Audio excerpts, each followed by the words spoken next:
ஒரு செருப்பு கடையில் வேலை செய்கிற ஒரு பையன். சின்ன வயசுலேருந்தே ஒரு கிறிஸ்தவ குடும்பத்தில் ஒரு வளர்ந்த பையன். கிராமத்திலேருந்து பட்டணத்துக்கு வர்றான். சிக்காகோ பட்டணத்துக்கு. செருப்பு கடையில் வேலை செய்கிறான். செருப்பு தைக்கிற தொழில்.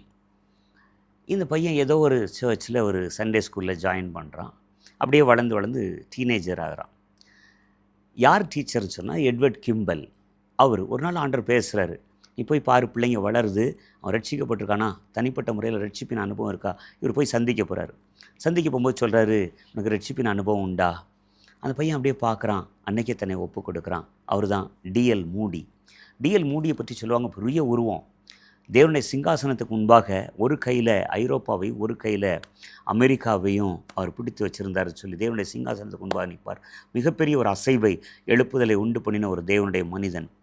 அவரை பற்றி சொல்லும்பொழுது அவரும் அவருடைய ஃப்ரெண்டு 2 பேரும் ஹென்றி வார்லே 2 பேரும் ஒரு நாள் கேஷுவலாக நடந்து பேசிகிட்டே போகும்பொழுதே ஹென்றி வார்லே சொல்லுவாராம், மூடி தன்னை முழுவதுமாய் தேவனுக்கு ஒப்பு கொடுத்த ஒரு மனிதனை கொண்டு தேவன் செய்யக்கூடியதை காண இந்த உலகம் காத்து கிடக்கிறது என்று சொல்லி, தன்னை முழுவதுமாய் ஒப்பு கொடுத்த ஒரு மனுஷனை கொண்டு தேவன் செய்யக்கூடிய காரியங்களை காண இந்த உலகம் காத்து கிடக்கிறது என்று சொல்லுவாராம். இது அவருடைய இருதயத்தில் ஒரு அக்கினியை பற்ற வைக்குது. அடுத்த 6 மாதம் ஒரு கப்பல் பயணம். அந்த பயணம் முழுசும் இந்த வார்த்தை அப்படியே அவருக்குள்ளே, why not I that be man, நான் அந்த மனிதனாக ஏன் இருக்கக்கூடாது அப்படின்னு சொல்லி அவர். ஸோ உண்மையிலே கர்த்தர் அவரை கொண்டு பலத்த காரியம். ஒரு முறை என்ன பண்ணுறாரு, சிக்காகோலேருந்து இங்கிலாந்துக்கு போகிறாரு. போகும்பொழுது நான் ரெஸ்ட்டுக்காக போகிறேன், நான் இந்த இடம் எந்த ஊழியமும் நான் செய்யலை அப்படின்னு சொல்லி அவருடைய மனசில் எங்கேயுமே நான் போய் எதுவும் பண்ணி, just I want to take rest போயிச்சிடலாம். அவருடைய ஃப்ரெண்டு வீட்டுக்கு போகிறேன். Friend pastor. அப்போது ஒரு சண்டே கண்டிப்பாக ப்ரீச் பண்ண வேண்டிய ஒரு சூழ்நிலை. இவருக்கு ஒரு பக்கம் மனசு இல்லை, இருந்தால் கூட ஒரு அசைவும் இல்லை. அந்த சண்டே பார்த்திங்கன்னா ஒரு அசைவும் இல்லை. நடந்தது என்னன்னு சொன்னால், சண்டே சர்வீஸ் முடிஞ்சிச்சு, வந்தவங்கலாம் போயிட்டாங்க. ஒரு பெண், ஒரு சகோதரி அவங்க வீட்டுக்கு போய் அவங்களுடைய சகோதரி என்ன பண்ணுறாங்க, படுத்த படுக்கையாக இருக்கிறாங்க.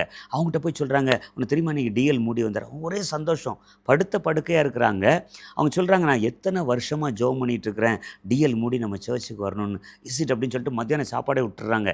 ஈவினிங் சர்வீஸ் ஒன்று இருக்குது, நான் ஜோம் பண்ண போகிறேன், ஈவினிங் சர்வீஸ்க்காக கர்த்தர் ஒரு காரியத்தை செய்யணும்னு சொல்லி. அன்றைக்கி சாயந்தரத்தில் எழுப்புதல் வெடிக்கிறது. கர்த்தர் ஒரு மிகப்பெரிய காரியங்களை செய்கிறார். சாதாரணமாக பெயர் அறியாத ஒரு பெண் படுத்த படுக்கையாய் வியாதி படுக்கையில், ஆனால் அந்த ஜெபம் பாருங்கள் எங்கே வரைக்கும் போய் எப்படிப்பட்ட ஒரு தாக்கத்தை கொண்டு வருகிறது.